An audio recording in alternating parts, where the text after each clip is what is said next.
Good morning, everyone. Good morning. Welcome, welcome, welcome.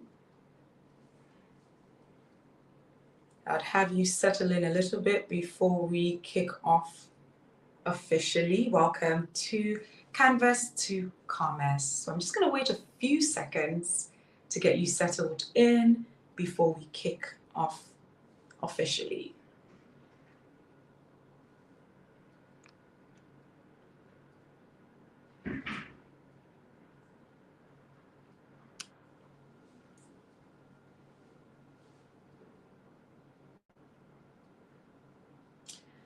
Okay, I think I'll do an introduction quickly. First, I would like to say thank you for honoring our invitation. I know that you probably have a very busy schedule, and this is Thursday, right? But you have chosen to honor our invitation. So we really, really do appreciate you. Welcome to Canvas to Commerce, Redesigning Skills, Building for Africa's Creative Future. My name is Ifnanya Igu. I'm a broadcast journalist, and I will be the moderator for this very insightful session. And I must say it's going to be very insightful because we have a panel of brilliant speakers that will be introducing to you shortly. And we're going to be talking about Africa's creative economy. Now, we understand that Africa is teeming with a youthful population. And we always say that our creative industry is underutilized. We have the creativity, right? We have the numbers. But how do we move from the anecdotes, those, conversations into actionable steps that move our creative economy forward? How do we ensure that we are utilizing what we have, that we're not wasting the talent and the potential? So we're going to be having conversations, diverse conversations across skill development, policy building, building infrastructure, bringing investment into the economy so that we can see the best out of our creative economy. Of course, this is brought to you by Ananse. Ananse is supported by MasterCard Foundation, and this event is in collaboration with Botham. I will not give you all the information just yet. I believe we have just the right person who will introduce better what this conversation is all about. And I will be calling on the founder of Ananse, right? Ananse, from what we knew from the very beginning, started off as, an e-commerce platform, to ensure that African creatives and artisans were telling their stories to the global market. Absolutely brilliant. But they moved beyond that to ensure that they were part and parcel of skill building for these artisans and these creatives, creating a platform for them to develop the right skills, for them to have access to the right resources, to ensure that they're going beyond just creating an e-commerce platform, but to make sure that they were utilizing everything that they had available for the creatives to ensure that they were making the best out of it. So I will be introducing the founder, the CEO of Ananse, Mr. Sam Mensah, who is going to be giving the welcome address. Sam, please go ahead. Good morning, Ife. I hope you can hear me clearly. Yes, we can hear you clearly. Okay, good morning, ladies and gentlemen. It's a pleasure to be with you here today. Thank you for making the time to join us for this important conversation. As I have been introduced, my name is Sam Mensah, originally from Ghana, based in Johannesburg, between Johannesburg and Lagos, and I'm the founder of Ananse. I'll start off by telling you a little bit about Ananse and what our vision was initially. So the big idea was initially to give African creatives access to market. Um, we are blessed on the African continent with a rich culture, rich stories, rich tapestry of fabrics from various parts of the continent. And we're also blessed with an abundance of talent.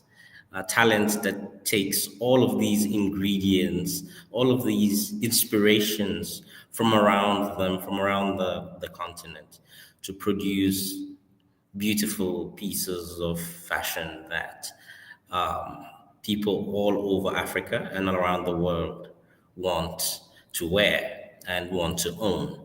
So we saw an opportunity to build a platform that will facilitate the access of fashion creatives to both local and international markets. And this idea had been in the works and was accelerated by the COVID pandemic, because then it was really important for fashion creatives to migrate to selling online, because we were all having challenges and struggling to move around normally as we did. So e-commerce became crucial. It became essential. Whereas previously for many small fashion creatives, it had been, they were able to survive without it. And and so initially the idea was to support e-commerce for fashion creatives across the continent. When we started doing that, we learned a lot. And what we learned was when creatives had access to markets and the orders started coming in, we then started to notice and realize some of the gaps that existed that were making it difficult for creatives to thrive and distribute their products to international markets. A designer, for example, would get an order and would fulfill the order, but customers will experience difficulties with the quality of the finishing. And the quality of the finishing could be a skills issue. Other times it was also an access to the right kind of tools for the creative to finish off that product in a way that was acceptable to consumers. The other challenge we observed was the presentation of products. And this was something we had to work with creatives to address. When a customer is shopping online, they're not buying a product, they're not buying a dress. They're buying a picture of a dress or a video of a dress and the promise that in a few days' time, they will get a dress that looks like the picture or the video that they bought online. So we also came to realize the importance of digital merchandising, digital marketing, and social media, and ensuring that designers, fashion creatives had access to the tools and the know-how to be able to present their products in a manner that made it attractive to local and international buyers. We also were surprised by other challenges that we encountered, which were perhaps more unexpected. So we would assume that typically a fashion creative who receives an order will know how to process an order, how to package an order for shipment, whether local or international, how to process a waybill, even what a waybill is, and how to manage that whole process of getting your product ready for international shipment. And we realized that there was a big gap here where a lot of the creatives just did not understand how international logistics worked. And the other challenge we saw was managing cash flows, how creatives struggled to, for example, fulfill an order because they did not have the cash flow at their disposal when they received an order in order to be able to source the fabric, pay the tailors, the pattern maker, and the people they needed to work in order to produce the product.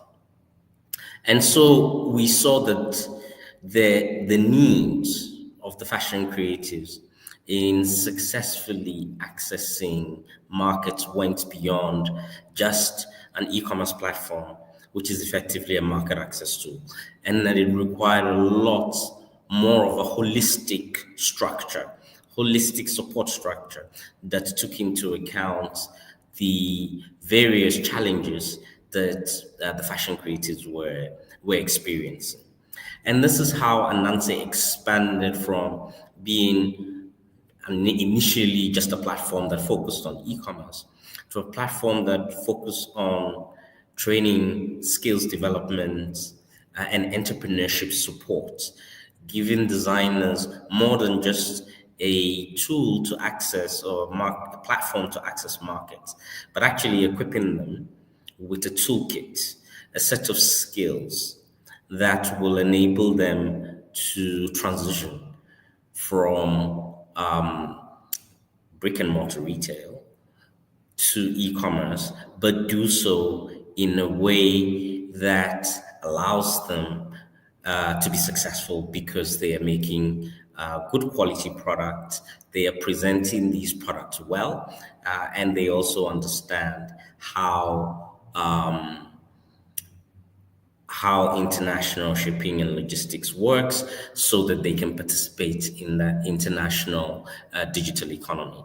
And the culmination of that was the launch approximately 2 weeks ago of the Anansi Fashion Hub in Nigeria, where the Anansi Center for Design, which is a fashion hub, where we partnered with the MasterCard Foundation to give fashion creatives access to a one-stop shop, a fully integrated fashion hub, everything a creative needs under one roof, that allows them to sample products, get training, do production, access equipment that they cannot ordinarily afford, state of the art equipment.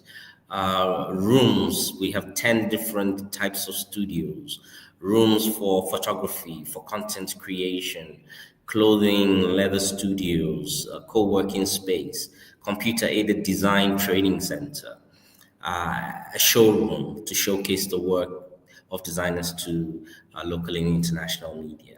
And our vision is to continue to roll out these physical spaces that support e-commerce, because fundamentally fashion creatives make things with their hands, and and access to digital tools and digital platforms is an enabler of trade. But without the fundamental access to the right skills, the right tools, the right equipment, the right mentors, it is impossible for fashion creatives, small fashion creatives, to be successful commercially and grow their businesses, scale their businesses internationally.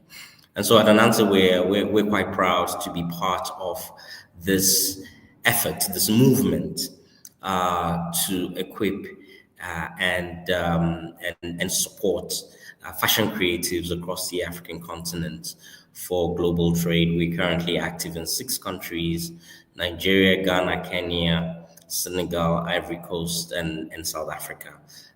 And we're looking forward very much to working with stakeholders across the continent to increase the level of support that is available, practical support that is available to fashion creatives in growing them and making them successful. And a successful fashion industry helps with job creation for young people. It helps with the empowerment of women. 70% of the creatives who are on our platforms and who participate in our trainings are women. And so the work that we're doing in partnership with like-minded fellow travelers is quite important for for young people and women and fashion creatives on the African continent. So I'll leave my introductory remarks there, and we can expand on some of these themes later on during the conversation. Thank you so much, Mr. Sam Mensah. And I believe just looking at how Anansi has expanded and extended into 6 African continents is a testament of how passionate Anansi Africa is to ensure that the fashion creatives are getting the very best support. You had mentioned that Anansi, obviously through research, has created a holistic support structure to ensure that it takes into account the different gaps that existed that the fashion creatives were experiencing. That definitely is a testament to all the hard work that Anansi Africa is doing. So thank you very much for that. And we're going to be hearing more from you during the conversation, the round table. Thank you very much.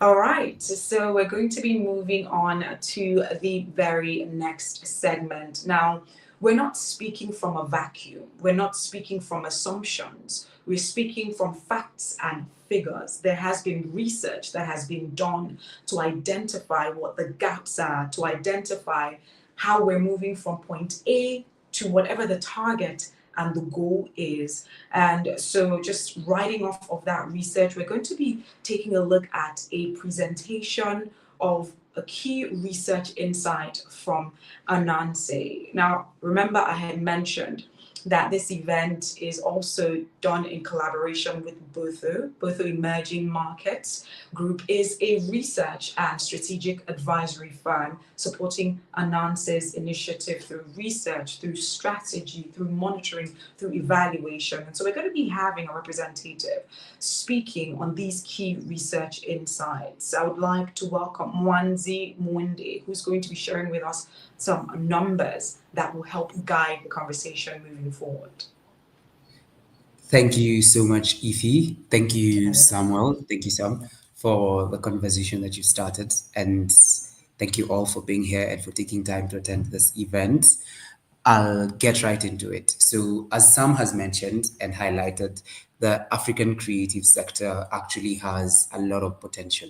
It's actually doing really well. We have individuals who the sector is made up of a great population of young individuals. More than 70% of these individuals are young people below the age of 35 years old. 73% of them are women. And this is a population that in the next few years is going to be working really well and producing a lot of impact. The sector at the moment is currently valued at close to $31 billion, making it a high potential sector with the potential for growth, because it's estimated to get at close to 50 billion by the time we're getting 2030. But as Sam clearly mentioned, while Anansi has been working with more than 7,000 creatives in the sector, we've been able to pick up some nuances and some challenges that people are facing.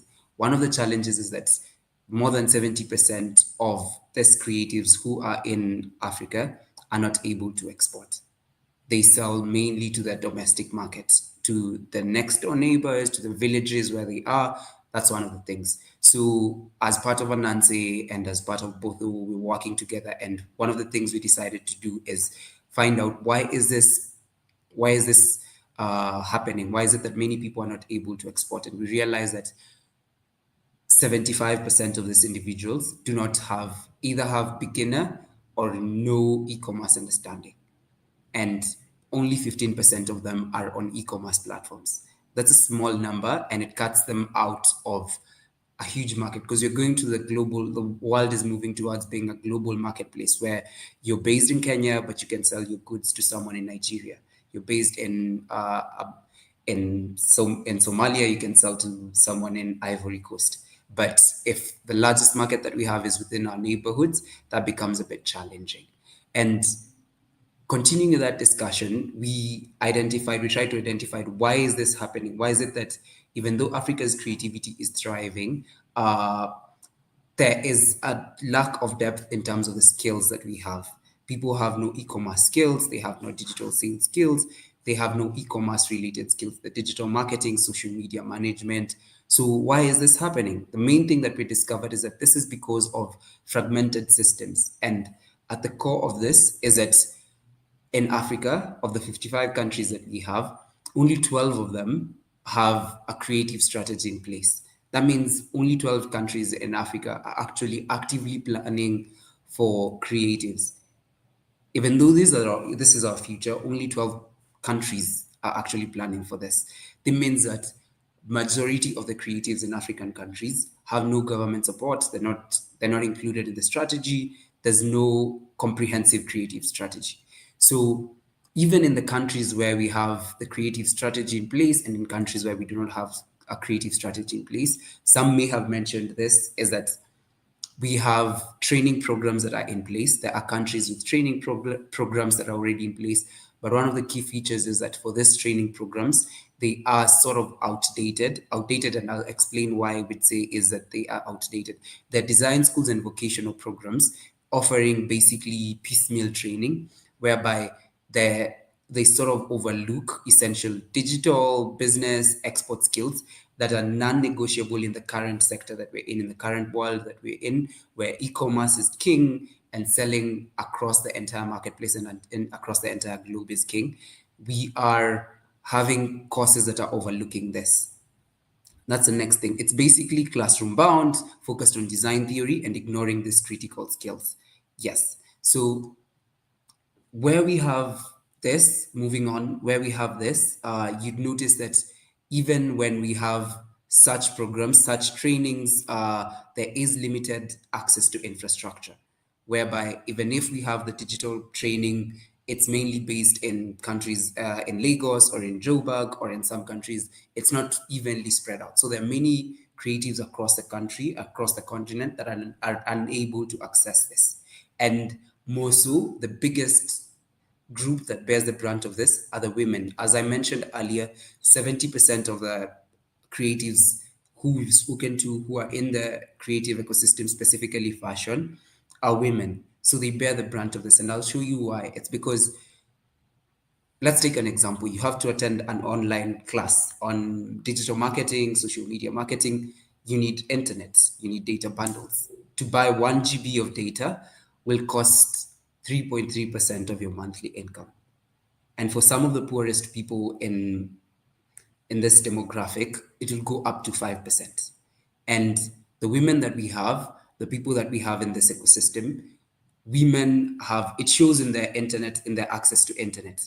Women have, among women, the internet penetration, only 39% of them are able to access internet compared to 50% of the men. So it shows that women are disproportionately disadvantaged when it comes to accessing internet, which limits them from accessing some of this online trading, online learning platforms, online courses that we may have. If we have in-person courses or in-person classes, the other challenge that they may have is that they have caregiving responsibilities. So the women have kids, they have to take care of someone, but because they are unable to attend the in-person classes because of this caregiving responsibilities, it limits them and keeps them from attaining this. And this is clear because in one of the trainings that Anansi conducted in Nairobi, they invited a group of women based in Nairobi. And one of the things was that these women had to carry their kids for these training platforms. So this will limit them from even fully benefiting from this. And this is a group that makes up 70% of this entire creative ecosystem. So how do we help them? How do we make sure that whatever skills we're designing, whatever programs we're offering, we get to take care and even bring into account this huge demographic? And there is a cost of inaction. Now we have to talk about what's the cost of doing nothing? Because we have to act. What's the cost of doing nothing? What happens if we don't do anything? One of the problems that's going to happen is we're talking about lost job creation for a youth population that's set to double by 2050. And more than 70% of these individuals are not able to export simply because of lack of knowledge and finance gaps. This inaction is sort of limiting our potential. We get to a point where we're not able to grow our revenue. It's estimated that the creative sector could bring in 200 billion in annual revenue by 2030. If we're not able to address this issue and ensure that the creatives in Africa are equipped to the necessary skills, they're able to trade digitally, they're able to sell, market their goods on e-commerce platforms and leverage these systems, well, we risk losing this potential revenue of $200 billion in annual revenue by 2030. And we also discussed for women and youth, this just perpetuates a cycle of low profitability, whereby even though they form the brunt of the workplace, they form the brunt of the workforce, because of the underutilized nature, because of them not benefiting from this, it's just going to be a real constraint on innovation that keeps African design on the margins globally. So that brings us to our goal for today, why we all are here, why we have Ify, why we have Sam, all the other speakers, and everyone here. The main question that we're talking about is how do we move from fragmentation to transformation? That's the main question that we're talking about. This roundtable that we are having here today seeks to identify how can Africa transition from fragmented, outdated programs to more modern, market-aligned skill development systems. Yeah, that's what we're here to discuss. And it's our chance to unpack the structural gaps that are actually there, and more importantly, highlight the innovations that will build Africa's next creative workforce. Thank you. I think, Ify, you can take it from there and we can continue. Wow, Mwanzi, thank you so much. So much enlightenment has come from just a few minutes that you've shared all this information with us. Like I did mention, we're not speaking from a vacuum, and what I think is very pivotal that we must mention is that we're not just looking for random solutions. We're not just looking for a one-size-fits-all solutions. We're looking for a tailor-made solution, because you did mention that 70% of the creatives who feel the brunt of this fragmentation or these gaps in the system are women. So whatever solution that you're creating or you're designing, it's being designed with these specific pieces of information in mind, so that at the end of the day, when that solution is implemented, we would see the desired result. And I like that you also did mention the cost of not moving, the cost of not creating a preferring solution. You spoke about stunting our revenue, the endless possibilities that could come from the creative sector as well. And you also spoke about the possibility of loss of job creation, because there's several opportunities that could come from the creative sector. Thank you so much, Mwanzi, for sharing all these details with us, and we're definitely looking forward to the roundtable, which we're going to be having right now. And so once again, if you're just joining us, this is Canvas to Commerce. It's brought to you by Ananse. Ananse is supported by the MasterCard Foundation, and this event is in collaboration with Botho. We just had a representative of Botho who shared with us key insights that will guide our conversation moving forward. So we're going to be having a very robust roundtable, because from the key insights, a lot of the issues that Mwanzi did highlight cut across different sectors and industries, right? It cut across aspects of policy making, because he had mentioned that to a large extent, some of the issues being faced by the creatives is a lack of government support. He also spoke about, skill gaps in certain areas. So we're going to make sure that this conversation is going to touch on these different sectors and these different segments. And that's the reason why we're very, very key on the quality of panelists that we ensured were a part of this conversation. So I will be introducing across our different panelists. I'll be introducing Somachi Chris Asoluka, who is the CEO of Tony Elumelu Foundation. And she's going to be here on the roundtable today. And Bayo Omoboriwa, who is the founder of Tikara Africa, is also a part of this roundtable. We also have Lauren England, who's a senior lecturer in creative economics in King's College, London as well. And we have Rita Ngenzi, who's the founding and managing director, Africa Creative Alliance as well. And we're also going to have Dr. Issa E. Omago, who's the Chief Strategy and Development Officer and Divisional Head Strategy, Policy and Research Bank of Industry, and of course, the founder and CEO of Anansi Africa, Samuel Mensah. Good morning to all our panelists. Can everyone hear me clearly? Okay, yes, I can see your heads nodding.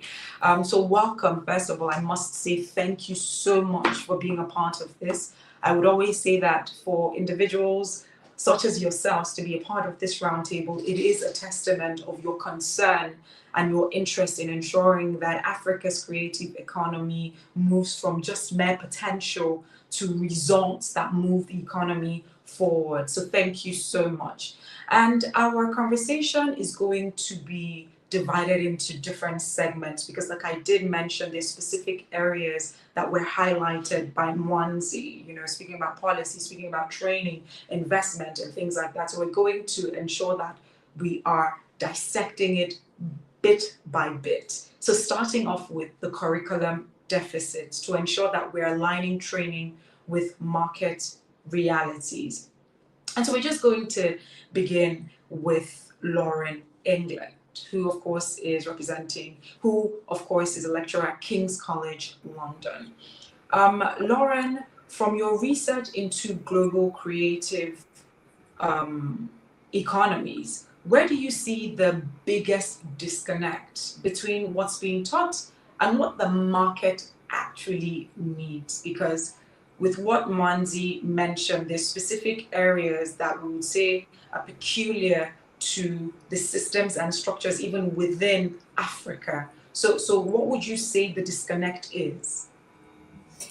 Thank you very much, Ify. It's a real pleasure to be here on the panel today. So I think a lot of what our research has shown really echoes, firstly, what Sam was saying was the kind of driving force for starting Anansi, and then also what Mwanzi was reporting from that excellent piece of research that's been done into the market needs. Our research has highlighted in the education space the challenges for students of design, particularly in the fashion space, to understand really the practicalities of then how do you run a business on the ground? How do you manage your budgets? How do you manage your cash flow? That came up.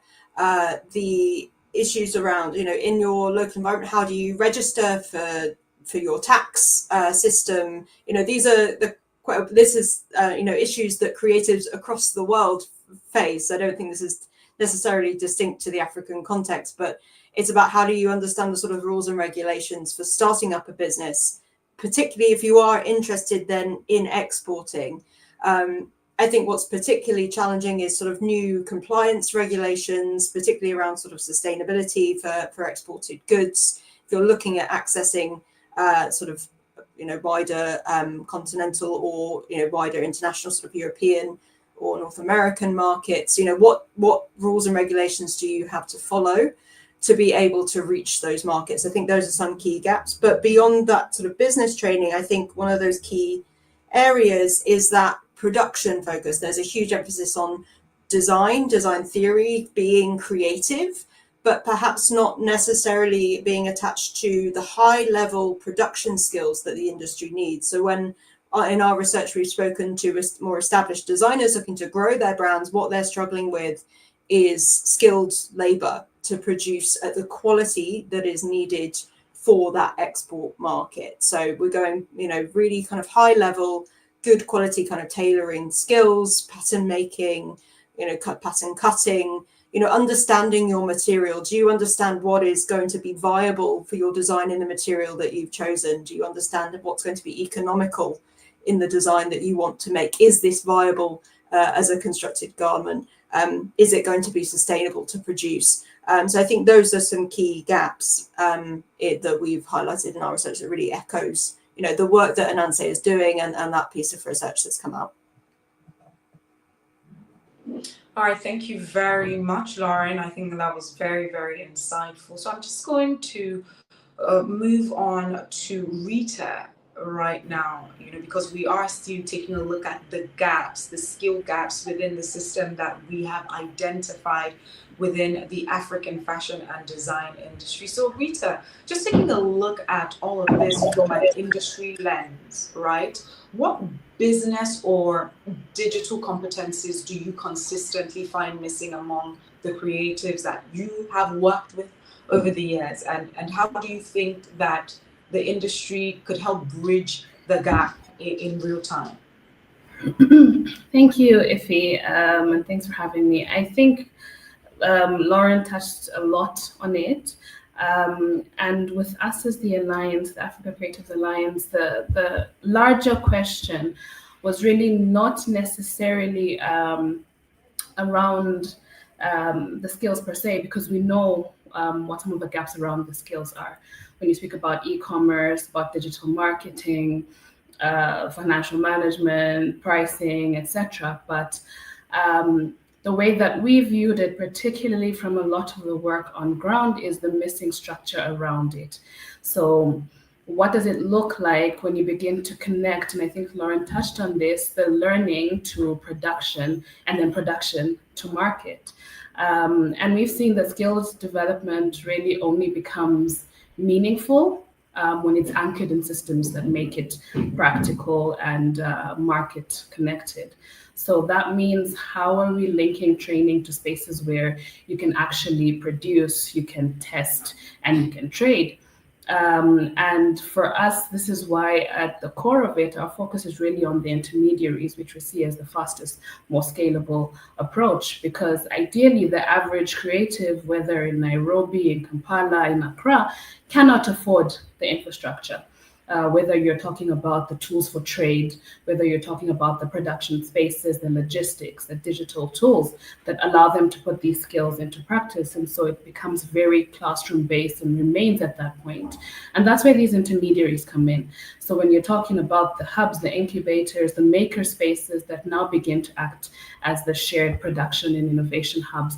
And we've seen this tested with one of the models, Motive, which is East Africa's largest makerspace, that begins to fuse the skilling and production. I know Bayo is also going to be speaking, and he's doing the same as well with Tikera. And really, it's the approach of saying, how do we turn these spaces into shared production and innovation hubs that now give these creatives access to tools for trade, to shared equipment, to structured support that a single creative would never be able to sustain on their own, because these intermediaries now help you to begin to de-risk. So they're bridging that training to actual enterprise, because that's the conversation here on enterprise. There's no lack of talent, but how do we now begin to build and to churn out viable enterprises that speak to the sector? And that's where you now start talking about supply chains, about buyers, about pathways for investment. So for us, that is the approach that we see is the most feasible. And the same came out in our Moonshot 8 report, which really began to understand, and in the conversations that we had with development financing partners, with investors and so forth, the common theme that came out was we don't have, the bankable enterprises or the intermediaries. And we are saying that some of them do exist, right? But it's how do we begin to move beyond what is the pathway to skilling that makes it as practical as possible? How do we now begin to build shared infrastructure, market linkages that make the whole system investable? And that's the approach that we take really as the Alliance, and we see as the most scalable approach to actual skilling, because we know that skills aren't enough until you're turning those skills into trade and you're able to produce real live environments that address some of the issues we heard in the previous speakers. Things about the finishing is not what you would expect when it comes to actual e-commerce integration. You're not seeing it, but that's because beyond the classroom, so maybe we need to rethink our idea or what we envision as skilling, but also from a sustainable perspective, we have to move away from the programmatic thinking, but more on system and infrastructure building around the skilling pathways. Thank you very much. That's very well said. And we have identified that these skill gaps exist, and we need to maybe rethink, what upscaling could look like. But even with the availability of these different methods of upscaling or, skills acquisition, if there isn't access to it, little or nothing can be done. So it's one thing to have these trainings available, and it's another thing to have access to these trainings and these opportunities. I mean, we've seen what Anansi is doing with the Center for Design, absolutely brilliant. We launched it about 2 weeks ago, and it was well thought out because there are several aspects that were being considered, before that structure came to be. But I want to direct this conversation to Bayo. Bayo, we know that you've worked closely with creatives in emerging regions, right? What approaches have you seen or pioneered that help bring access to skills, mentorship, and digital tools beyond the major cities? Because we see like a lot of, these hubs may be concentrated in places like Lagos and in Johannesburg, but what about the interlands? What about those places that they may not have easy access? Yeah, thank you. And it's a pleasure to be here. Thanks everyone for having me here. I recognize everyone. Rita, Dr. Lauren, it's a pleasure to be here once again. And it's a great work Anansi Africa is doing. I give a big salute to Anansi Africa. We need more institutions like this to take Africa to where it deserves to be. And I'm talking about the seats of sitting down on the table with global players. So we are not in a pity party situation as Africa. I think we just need to realize that we are the future and the future is now. But that future is not going to happen in isolation. We need to play with the world.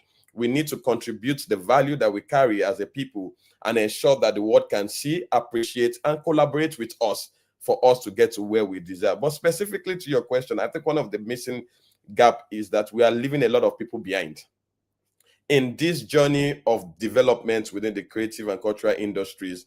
There's so much, and I don't blame the players, both governments, policymakers, private investors, funders, development partners, and we that are playing within the CCI. Because first, everybody's looking for quick win. We want to look, you set up that you are doing something substantial. So the quick win syndrome is there, and you can't blame it. It's just what it is.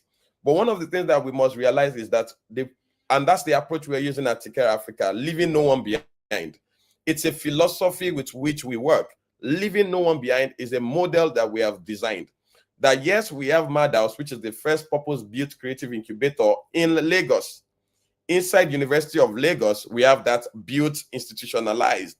But we also realize that no matter how much we impact the Lagos players, the young creatives who are in the university environment, Madhouse right now is inside University of Lagos.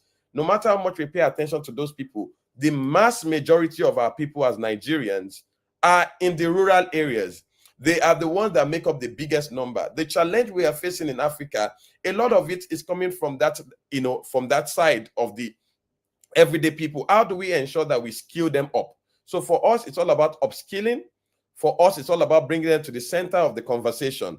For us, it's all about also understanding their own typology, their uniqueness. There's something unique about them. There's also the way they want to be educated.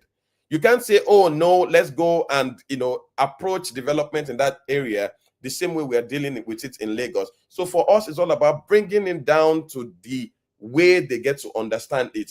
Number two is approaching it from the place where their problem is put into consideration. For instance, we just started a program called Weaving Futures.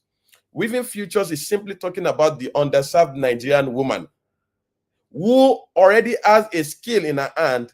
And if you go to every home around Nigeria, there's something, either they are weaving something, they are weaving a northern cap like Dr. Issa is wearing, they are weaving baskets, they are weaving raffia, they are weaving fabric. It's there. Why don't we come down to that level and skill them up? Guess what we'll do? We might not be able to make them competitive to the global markets, but we can bring innovation to them, where we bring the students that we've trained in Madhouse, fuse them together, where the Mama Risi Cat, who is weaving baskets, might not be able to speak big English, but she might be able to transfer knowledge to the young students in University of Lagos or in Kwara State Polytechnic.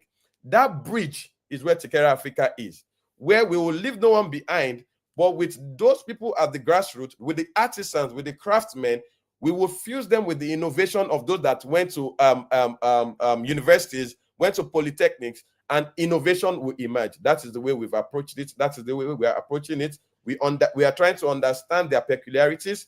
We want to domesticate skill development.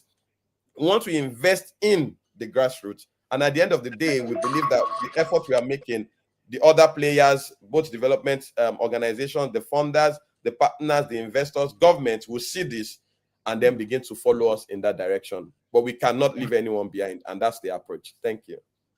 Thank you so much, Bayo. I'm just going to take from your words, leave no one behind, which is absolutely brilliant. You know, what's the point of creating these complicated solutions that the average Nigerian or the average African woman or man does not understand? You know, if there are language barriers, how about you take that into consideration to ensure that whatever solutions it is that you are bringing is effective when you do implement it? Thank you so much, Bayo. That was very brilliantly put.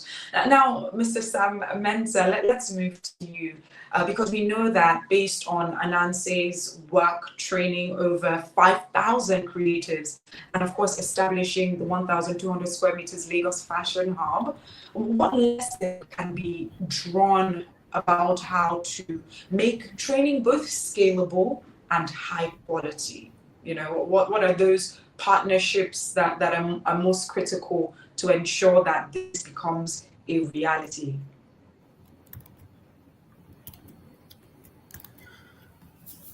Thank you for the question. I hope you can hear me. Yes, we can hear you. Great. So yes, partnerships are essential for a project of this kind.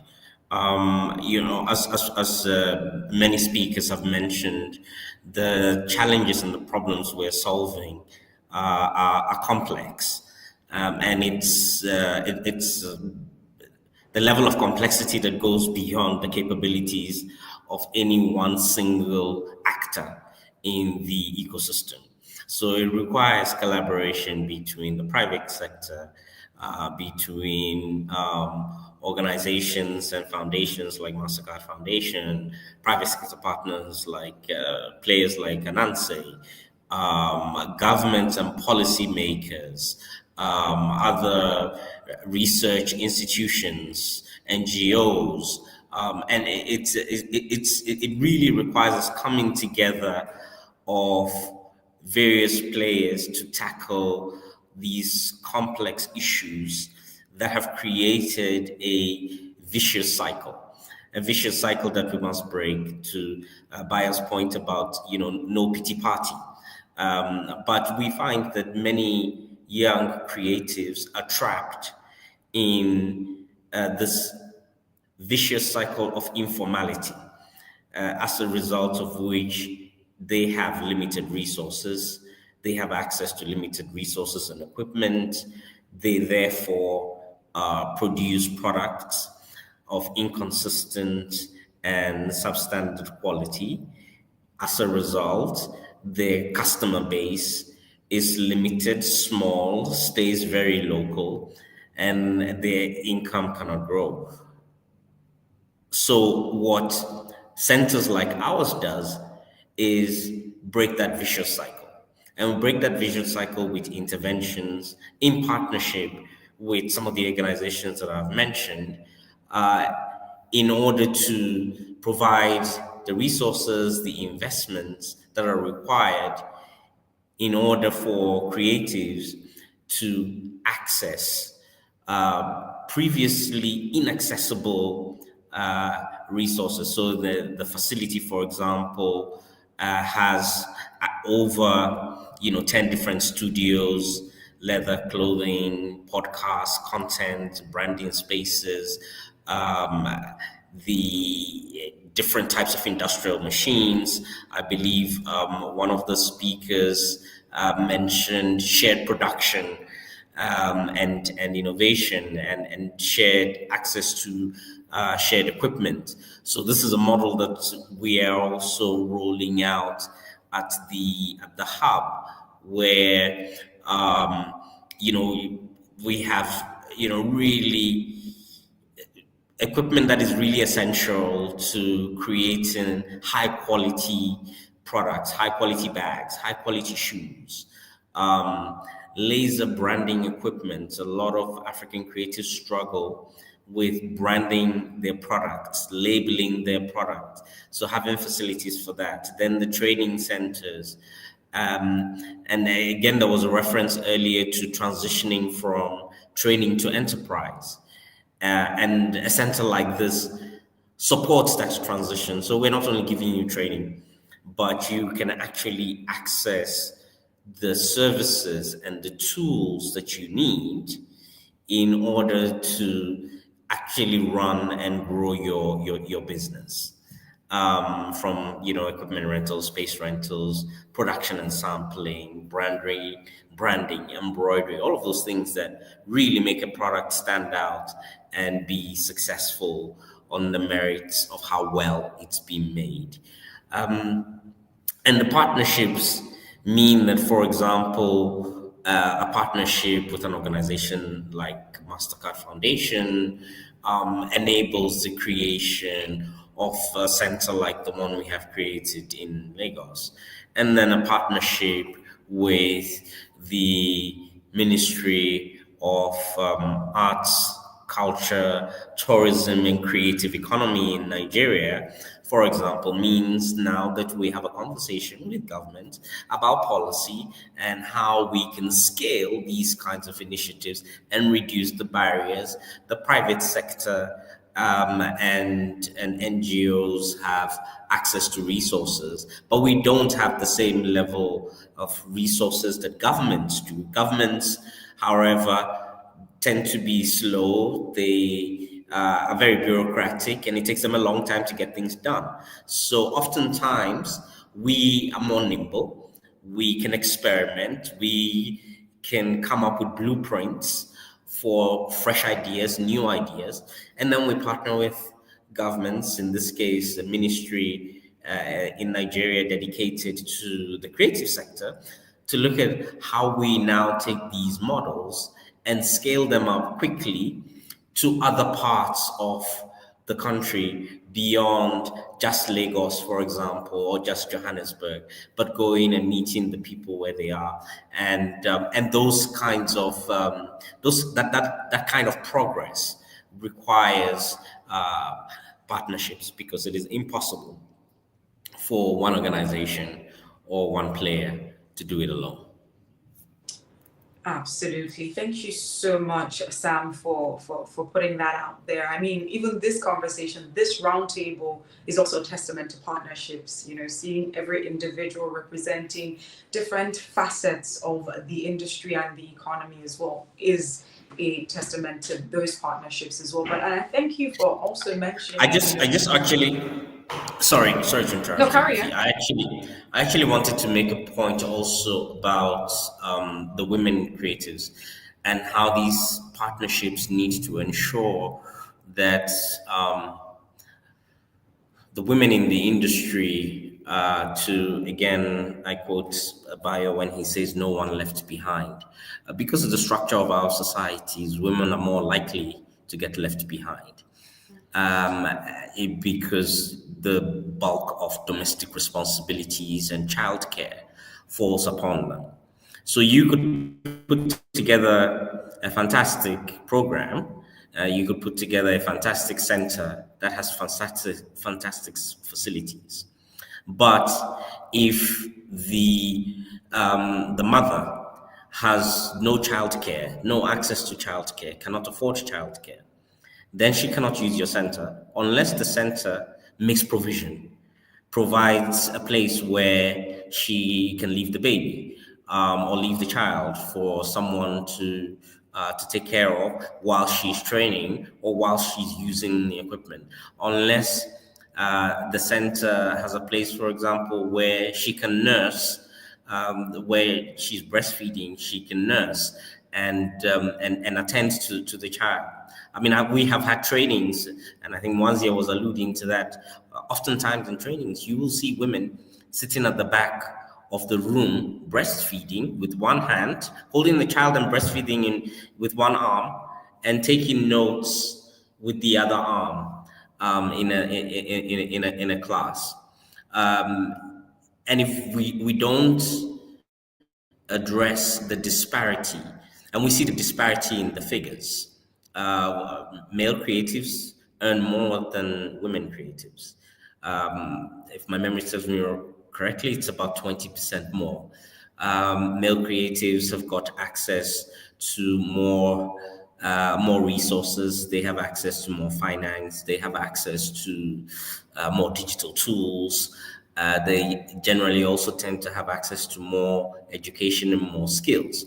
And so we have to be very deliberate in designing these interventions around women and involving the women in the process. Otherwise, as an industry, we will not succeed, because the industry is 70% women.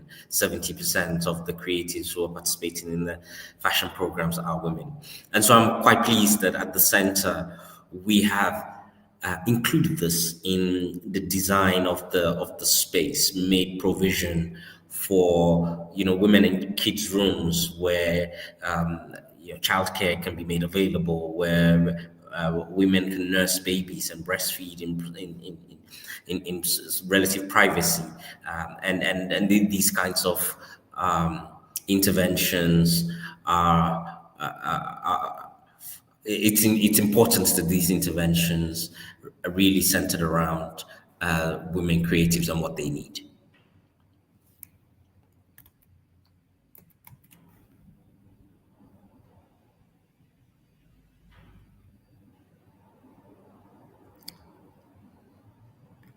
Have we lost Ify?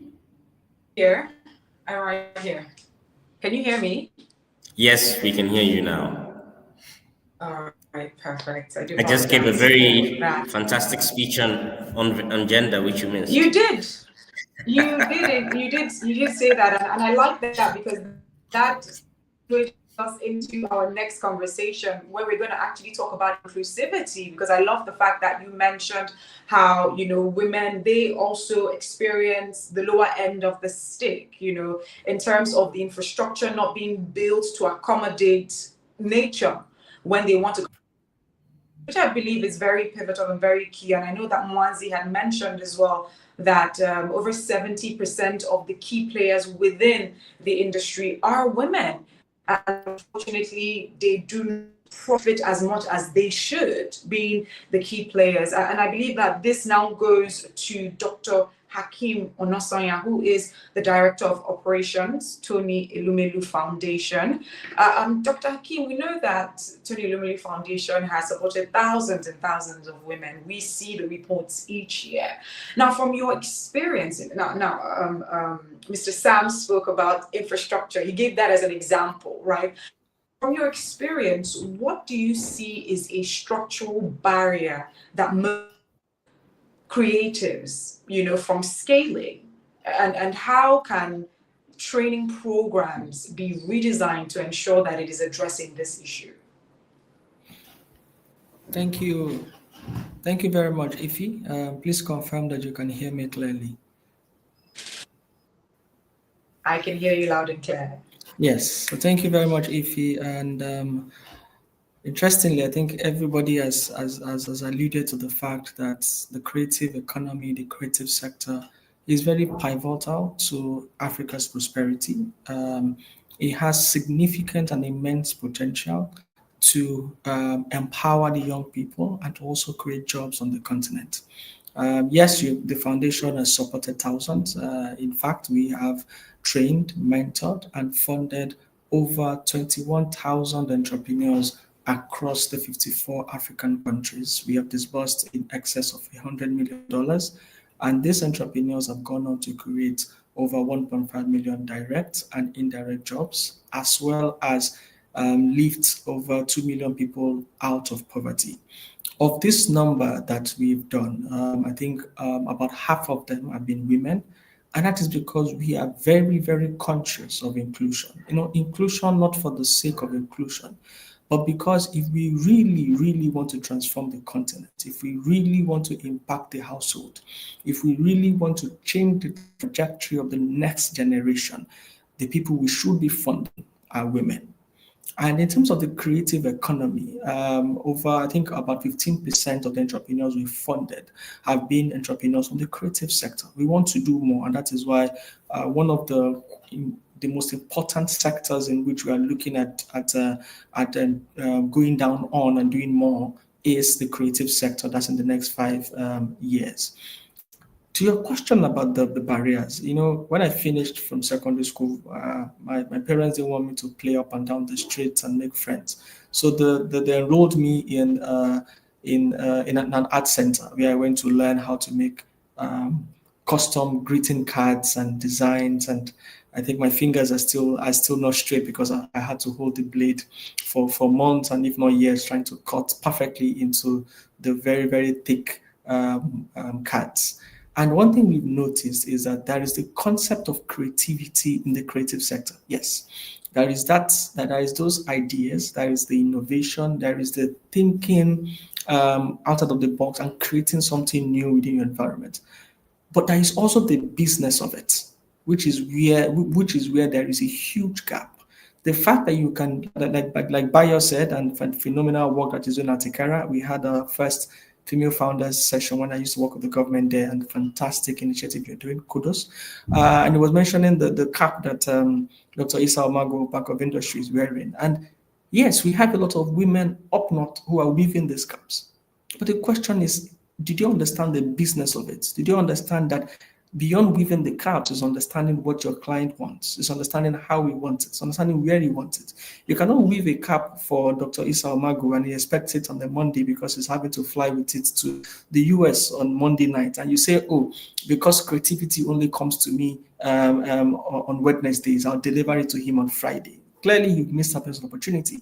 So that is one thing that will be really, really happen at the foundation to help these young entrepreneurs understand the business of what they do. And that is why we have our business management training, which is hosted on TEF Connect, which is our digital platform. And this platform not only trains those we funded, but it's an open source platform where over 2.5 million people have had access to. And we teach them the basics of business, marketing, customer service, branding, leadership, on this structuring your business, even having your books. How many of these women who make these beautiful caps, who make these beautiful baskets, who make this lovely address can tell you how many customers they've served in 1 year, can tell you how much they made. If you ask them how much they make, they're not even able to differentiate between gross revenue and net revenue, between their profit and their inflow. So these are things that we really, really are interested and have done over the years. So train these people in this area. We even go beyond that. We also pair them with mentors, and these are mentors that see you are doing something phenomenal. But we need to make this into an enterprise. He has to leave the era of creativity into an enterprise. That is the only way in which that talent, that's the only way in which that innovation can transform lives. And the likes, imagine if the likes of Wizkid and Burna Boy just saw themselves as talented musicians in their rooms and dishing out music. They clearly would not have the impact they have on the continent that they have today. So we have mentors who hold their hands, who tell them, you have this dream, but we can refine it together. Finally, we even pair them, we even have master classes for them where we bring in CEOs, we bring in C-suite executives, we bring in captains of industries to train them, because like I keep saying, there is the business of creativity. And that is one thing that we really, really are doing for these entrepreneurs, taking them from where they are to where they ought to be. And in terms of access to these things, these are digital. And yes, we acknowledge that digital penetration is still not there on the continent. And we are trying to ensure that the cost of the bandwidth of these platforms is ridiculously low. Also, we try to our sessions. I know it was mentioned. I was saying the fact that women have to take some time off this training to cater for their kids, which is why our own sessions are self-paced. You can take them at any point during the day. It doesn't have to interfere with your life as a mother or with your life as a business owner. It is after we've done all of this that we then give them the seed funding that is needed. So for us, we are really, really bullish about converting this creative genius into sustainable enterprises on the continent. And we are committed to doing more in training them, in identifying them, in mentoring them, and in funding them. Thank you. All right. Thank you very much, Dr. Hakeem, for that. Lauren, I'm just going to push this question to you very quickly. You know, we are still going to have more discussions about the things that need to be done or ought to be done to ensure that we're moving from the current level that we are to enterprise, to ensure that there is true result coming from the creative sector, you know, thanks to conversations such as this that could inform policies moving forward. What indicators or data systems can actually help us identify and capture the real outcome, you know, because saying all these things and creating these systems and these structures, how then do we know that they are actually working? So what do we put in place to ensure that we are measuring the real outcome? Absolutely. Thank you very much, Iffy. And I'm really sorry that I can't stay for the rest of the discussion. It has been fascinating, and I hope to be able to follow up with people later on. To hear about the fantastic work. I think that data question is really central. Understanding what change is it that you are trying to measure. You know, do you understand what is your theory of change? What is the impact you are trying to make? Once you have a clear understanding of that, you can then understand what metrics you're going to need to collect that. Is it about jobs that are created? Is it about the skills that have been developed? Is it about the number of products that someone has been able to export at the end of your program? Or is it a more qualitative kind of sense of well-being or empowerment that you're trying to capture? So that can then indicate whether you're going to need quantitative kind of metrics in the numbers, as it's around finance, job creation, or also more of that qualitative data that you're going to need different methods and techniques to capture. You're going to need to go out and speak with people on the ground. And often, it's those personal interactions that can really harness a lot of really valuable data. The numbers can tell you what, but that qualitative interaction can help to tell you why. And I think that's sort of speaking to the work of Ananse. You've got the numbers to back up those statistics, but you've got that on the ground experience and knowledge from conversing with the sector, the knowledge generated by these types of roundtable discussions, for example, that can really help to feed into those kind of actions and program implementation. So I think it's, having a clear sense of what impact you're trying to generate to then determine the figures or the metrics that you need and the methods that you need to collect that. Particularly if you're trying to track change, it's important you have a baseline that you can compare to. So you can directly show that at the start of your program, people's skill level was this. At the end of your program, you can demonstrate a measurable change at the end. And I think those are the sorts of figures and impacts that can help people really understand how to improve their business and also to inform the policy space. So that's something we're really keen to work on, sort of developing those monitoring and evaluation frameworks that are fit for the creative industries. There are great organizations like Andani, like Hiva Funds, like other creative organizations that are looking at how do you develop the models, the frameworks and the structures that enable better data collection for the creative industries, because it is really important. So yes, thank you very much. We're very happy to discuss more with panelists and others who are interested in this space. All right, thank you so much, Lauren.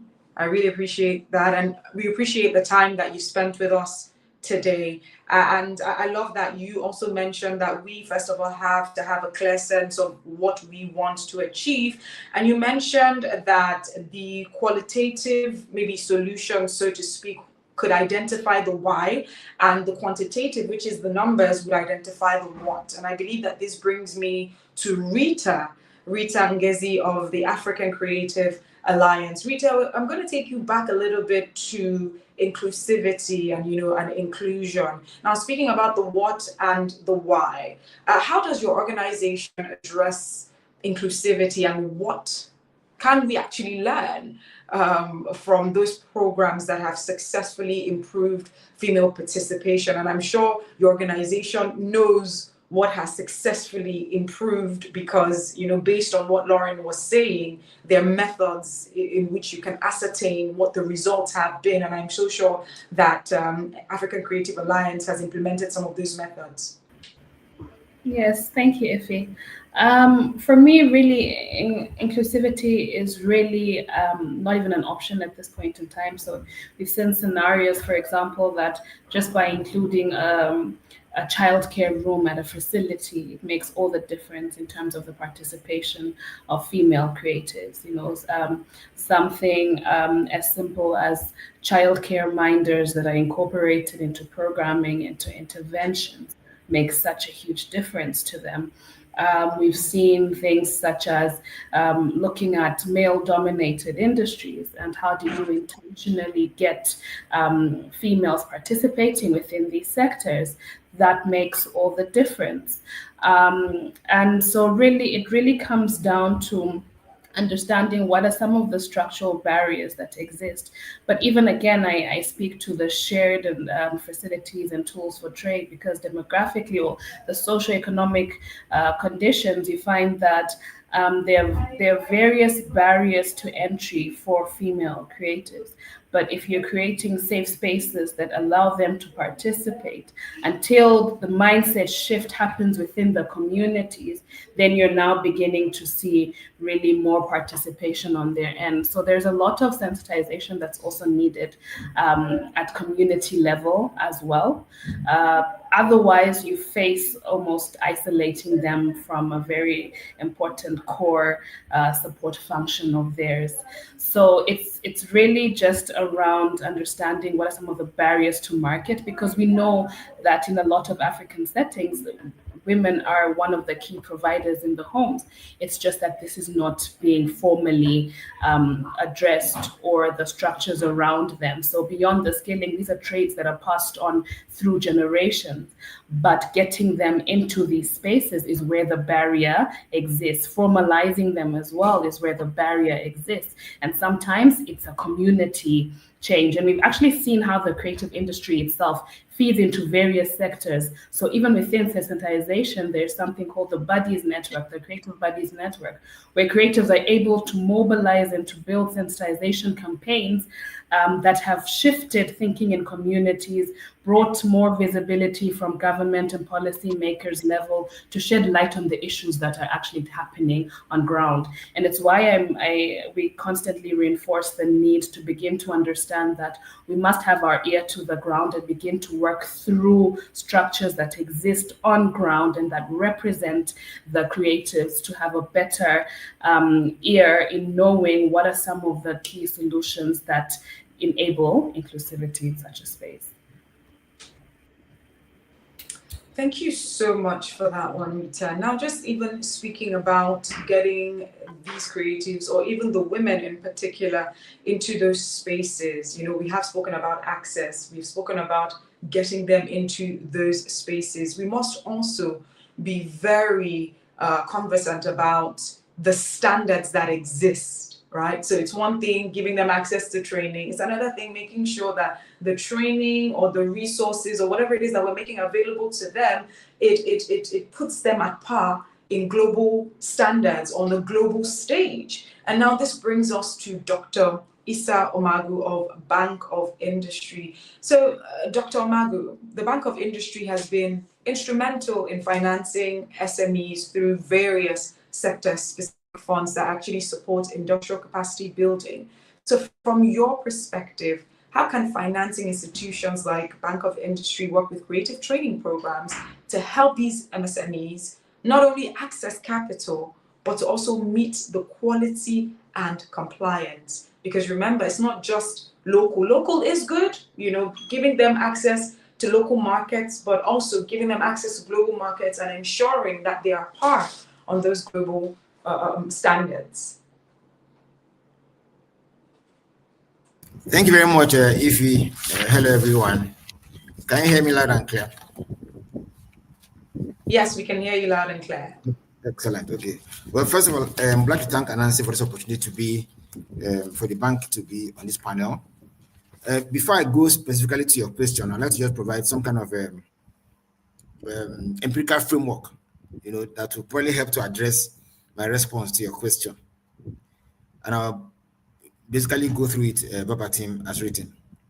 The creative economy has emerged as one of Africa's most dynamic growth frontiers, combining culture, technology, and entrepreneurship into a transformative economic force.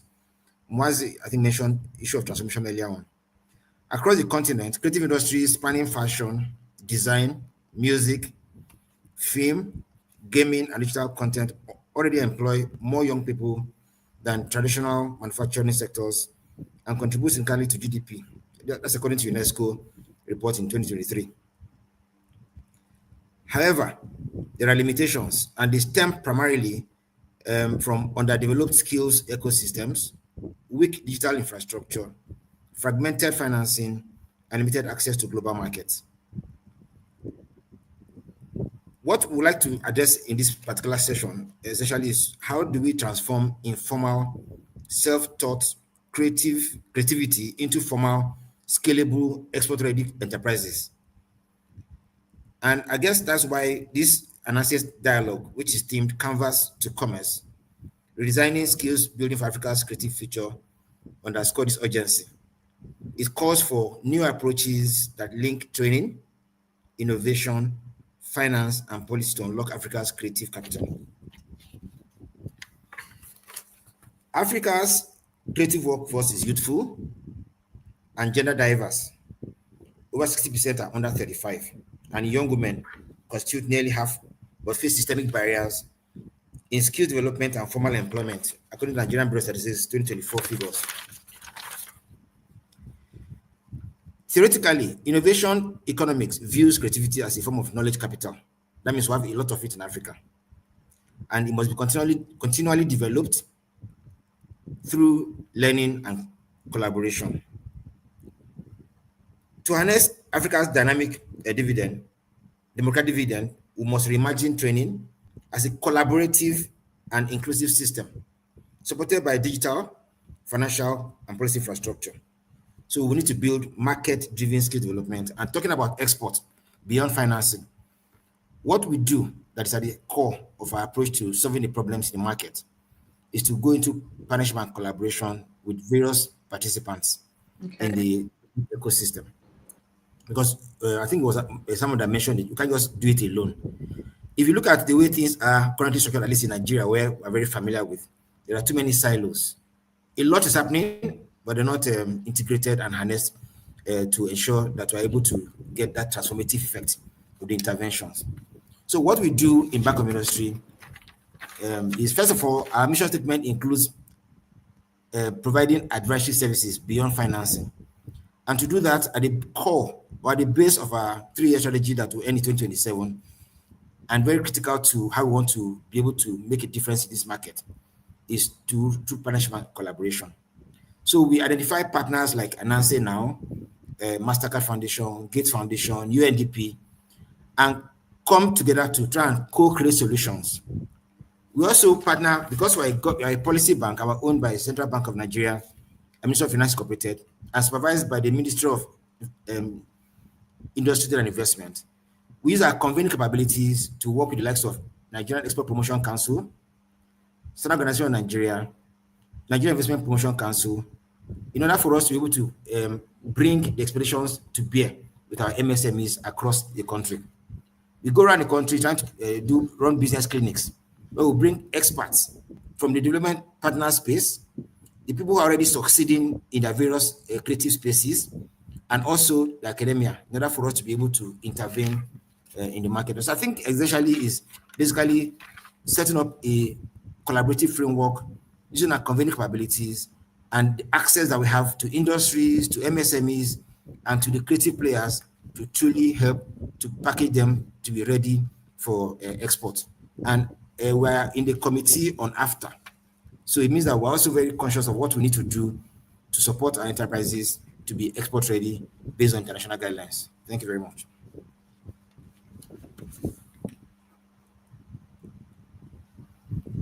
Now, I can't hear you, I don't know if you heard me.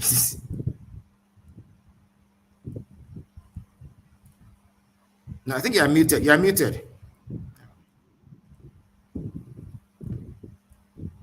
So can anyone hear me? Yes, I can hear you. Okay, excellent. Thank you. I believe we have lost Ife. Hi, everyone. Thank you. Can you hear me? I do Oh, you're back. apologize. Okay, so you can hear me. Yes, I'm back. Dr. Issa, thank you very much for that comment. Mr. Sam, we're just going to move to you quickly because we are way behind time, so that we can quickly wrap this up. I just wanted to speak about the models for scaling in other industries and other regions, I beg your pardon, like Asia, Latin America, Europe, where creative training has been effectively linked to export ecosystem learn from. Are there any models in other regions that we can learn from, that we can bring into the African system? You know, a lot of times it may not be a one size fits all, but are there specific areas for export that we could bring or learn from other regions? Great, yes. So because of time, I'm just going to focus on two particular areas where I think we can learn a lot from other parts of the world. Training and IP protection. And training specifically around vocational skills and institutes and institutions that are set up specifically to deliver vocational qualifications.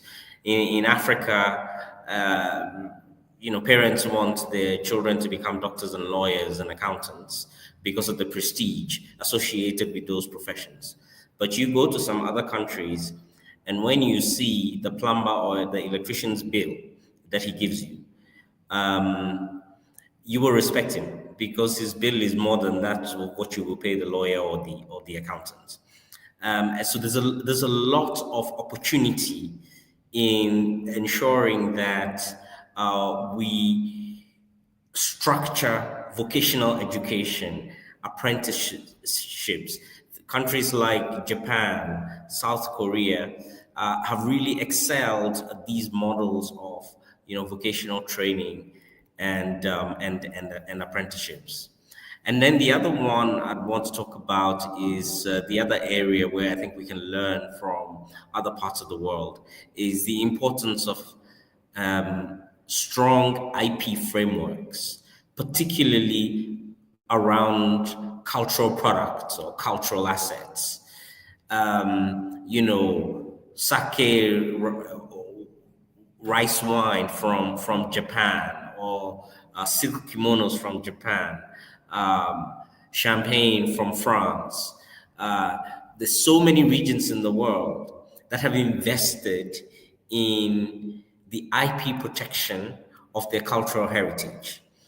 In Africa, we haven't done that. Anybody can make ashoke and call it ashoke. Anybody can make kente anywhere in the world, not follow the traditional methods of weaving. I think it was Bayo who was talking about the weavers that we have across Africa and this really phenomenal skills, weaving skills that we have in abundance across the continent. But what IP protections are we putting in place for these techniques and methods and creative products so that we can charge a premium? Because the idea, the IP, the know-how originated from our parts of the world. The same way that you cannot just call sparkling wine champagne and charge the same for it. It has to come from France. It not only has to come from France, it has to come from a particular region of France in order for you to qualify to use those, some of those labeling phrases. So I think there's a lot more that can be done in these two particular areas around vocational training and also IP protections for our cultural assets.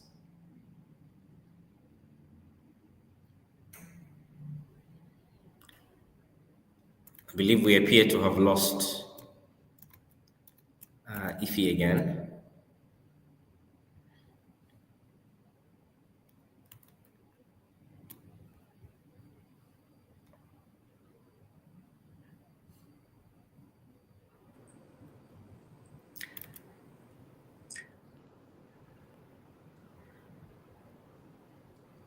Okay, Ify, you back? Yes, I am back. I do apologize. Yes, so to summarize, two things. All right, yeah. Two things we can learn from the rest of the world. Sorry, say that again. Training. I said to summarize because I don't know if you heard where we lost you. Two things where I think we can learn. Two areas where we can learn a lot from the rest of the world.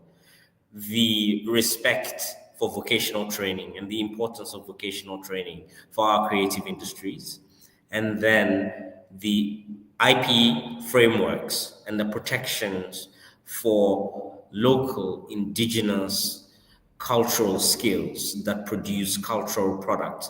The same way that you cannot just call white wine from any sparkling white wine champagne unless it comes from a particular region of France, you should not be able to call anything made anywhere by any method they choose. You shouldn't be able to call it kente, or you shouldn't be able to call it ashoke or adire. It has to be made in a particular way with our traditional skills in a particular region so that our creatives can also profit from their cultural assets.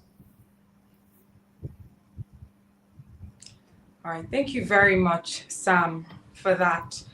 Before we take the final round, Dr. Issa, I would like to extend this question to you. We know, looking at Bank of Industry's mandate, it extends beyond financing to include strengthening local value chains and supporting sectoral development. So how can financial institutions with Bank of Industry, like partners like Bank of Industries, partner with other industries to ensure that they're facilitating more training to also co-develop facilities as well? Because if we take a look at the numbers, I already mentioned that Africa is teeming with a huge youth population.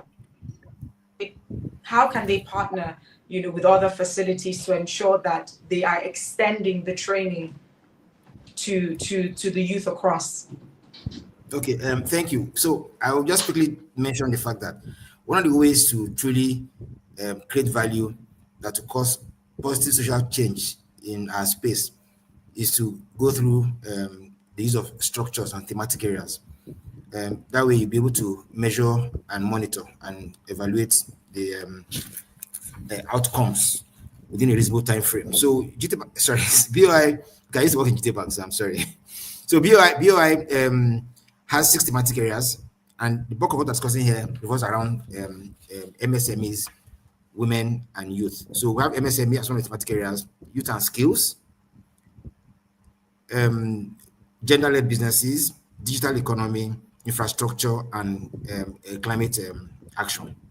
So every day we come to work, we're measuring those particular, how our intervention is panning out in those particular, along those thematic lines. We also have been actively involved with co-creating solutions with other development partners and ecosystem players like AFDB, ISDB, AFD, and we have under the IDES program, it's $680 million program of the federal government, and we're the implementing agency. It has 4 components, one of which is just administrative. The other 3 are, and I think they speak to what we're saying here, capacity building. And on the capacity building side, honestly, between you and I, what is critical for us to do and we're doing is to begin to look at platform as a business. And what are the platform providers? Anansi, all the ESOs, enterprise support organizations, universities, higher institutions. So again, it boils down to the issue of collaborating and partnering with various ecosystem players, especially on the capacity building side, people who have the platforms to provide this training for the youth to get the right level of skills in the creative and digital space. And of course, our familiar terrain is access finance. Another thing that came out in the earlier presentations is a bit about lack of infrastructure. So the IDEAS program, the third component, apart from capacity building and access to finance, is catalytic infrastructure. So innovation hubs, I mean, even before IDEAS came on board, we already have, as at last count, about 18 innovation hubs across different universities in Nigeria. And in recent times, we have conversations with UNDP to be able to co-create more solutions, especially with respect to the ones that are created at youth, women, and of course, MSMEs. And I think all this ultimately will help us to be able to create the required intervention and cause the impact that is required to lift our people out of the doldrums and leave no one behind. Thank you.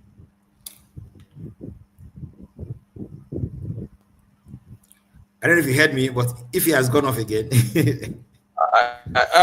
Dr. Issa, can you hear me? Yes, I can, loud and clear. Bio. Yeah, I think I just wanted to add to what you just said and what Dr. Sam rightly said as well. One of the key things is we need to realize that we need to cook what we want to eat in this industry. There are so many things we see for the future, and there are so many things that we want for the future. And we've seen global best practices, we've seen benchmarks, across the world. But we need to also realize that we are the ones that will build that future. And all thanks to institutions like Anansi, thanks to institutions like Sikera, Bank of Industry, what you're doing with IDA's program, TEF as well. But one of the things that brings people like us to realization is that the future we want is going to be progressive as well. We need to be patient with that reality. It's going to be progressive. And progressive is, for someone like us now, where I'm sitting right now is 32 hectares of land infrastructure. We are building the biggest creative village in Africa. And it is not word of mouth. It has been a lot of sweat and blood to get to this point. But we know that what the ecosystem needs is a whole lot: catalytic infrastructure, shared facility, community of practice. Talking about the women, we need to bring them somewhere. Whether they know how to sell or trade is a different conversation. They even need to be in a cluster where all of this information can be shared, where they can even have access to production, where they can have a place where their kids can be taken care of while they are learning. So it's an ecosystem that we need to enable. And for us at Tikera Africa, that is our assignment, to create an ecosystem, because the future that we need to cook is the future that brings everything together. Because what is happening, we are training, but people are not trading. That is a gap. So we do a lot of training, people are not trading. That's one gap. Another gap is where people are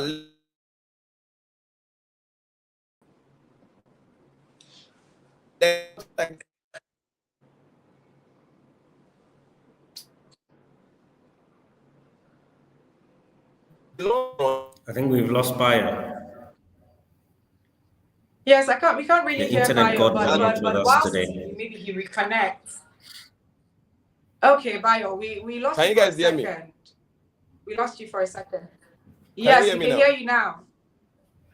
We lost you. We've lost you again, Bayo. But as he's, sorting out his internet, so we're just gonna swiftly move on to the very last round, where we're just gonna wrap up because we have run out of time. Bayo, I don't know if you can hear us, but we're just gonna wrap this up. So with this closing round, I would just like for each of the panelists who are still here to just name one actionable step to make Africa's creative training ecosystem globally competitive within the next 5 years. If you were given one actionable step, like what would that actionable step? Obviously, looking from your own perspective and from your own expertise.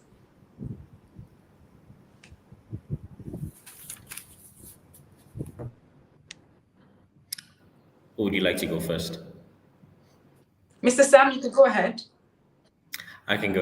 Okay, so my one actionable thing would be the preponderance of vocational skills and vocational certification. I would love to see a future where the roadside tailor has a certificate.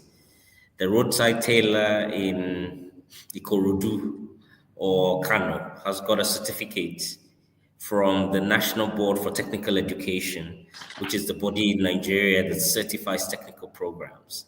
Because once that, and we have lots of skilled tailors who may have never seen the inside of a classroom. We have lots of skilled artisans and weavers who have never seen the insides of the classroom, who can't speak English, but that doesn't matter. They don't have to have gone to school to be great at what they do. There are lots of Japanese, Korean, Chinese artisans who can't speak English but are incredibly skilled and earn a lot of their money from their skill because they have certification, because there's a framework under which they can easily get that certificate. So if I had one assignment for myself, it would be to get tens, if not hundreds of thousands of artisans and creatives certified and that becomes a stepping stone for them for their participation in the formal economy.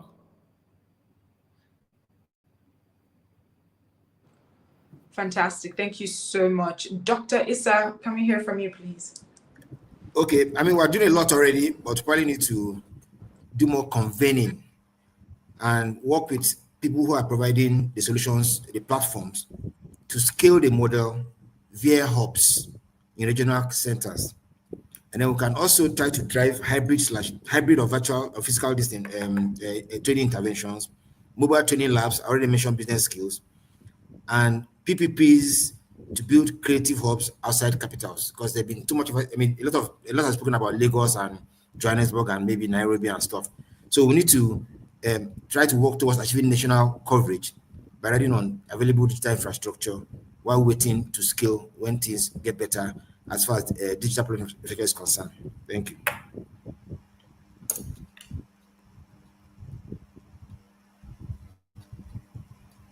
We seem to have lost Ife again. So Dr. Rita, do you want to go with your one big assignment? Yes, I think honestly, I'm really going to echo what you said, Sam, and absolutely agree. Even Dr. Issa, we must begin to reimagine what's the pathway to skills development looks like.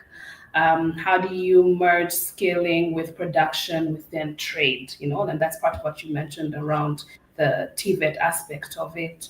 Because if we're not deliberately considering beyond the classroom, there must be a hybrid situation that exists where that exposure to live production environments then feeds into trade. So, of course, what you said, if you're not certifying along that journey, you're going to see real output from a trade perspective, but also from a capacity perspective. So yeah, absolutely agreed. And I think for us, that's what's been key. What is the infrastructure that needs to happen for this?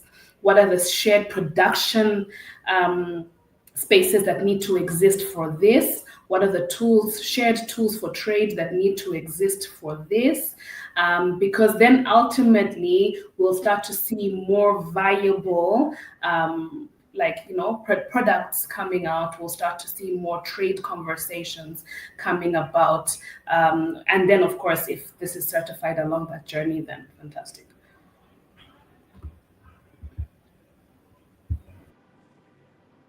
Great, welcome back, Ife. All right, hand thank you. over the Yes, thank you. Thank you back to so you. much, Rita. All right, Mbaya, let's hear from you, please. Thank you. With the little time I have for the internet to stay stable, I will say thank you to everyone. I love what you said, Dr. Sam, about the formalized training certification.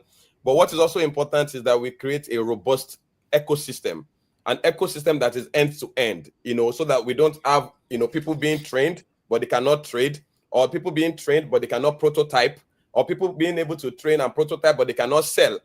All of this must be woven into one ecosystem. And that is the best way that we can actually ensure that the knowledge we are transferring is holistic and no component of this vertical is left behind. Thank you. Fantastic. Thank you so much to all our panelists for today. You've spoken so intelligently. We ensured that this panel session was as robust as possible, from speaking about the training deficits to the issues that we've seen with funding, to ensuring that, these creatives have access to different markets across the globe, to also ensuring that, their skills are up to par with global standards. And, like Bayo mentioned, ensuring that these solutions are end to end. That yes, when these creatives have access to training, when they have access to resources, they should also have access to markets. They should also be able to scale their different businesses. Thank you so much. Remember, we had said this from the very beginning, is that we're moving from those anecdotes to actionable steps. What can be done in terms of policies? What can be done in terms of investment? And these are, some of such conversations that we've had. So a big thank you to all our speakers. Before we actually wrap this up completely, there's going to be a little survey that is going to pop up shortly I just had to mention so no one moves an inch. So we're going to do just a little survey. But even before that, thank you so much to Bayo, who represented Tikera Africa. He's the founder of Tikera Africa. Lauren England, who had to leave, unfortunately, senior lecturer in creative economies, King's College London, as well as Rita Ngezi, founding and managing director, Africa Creative Alliance,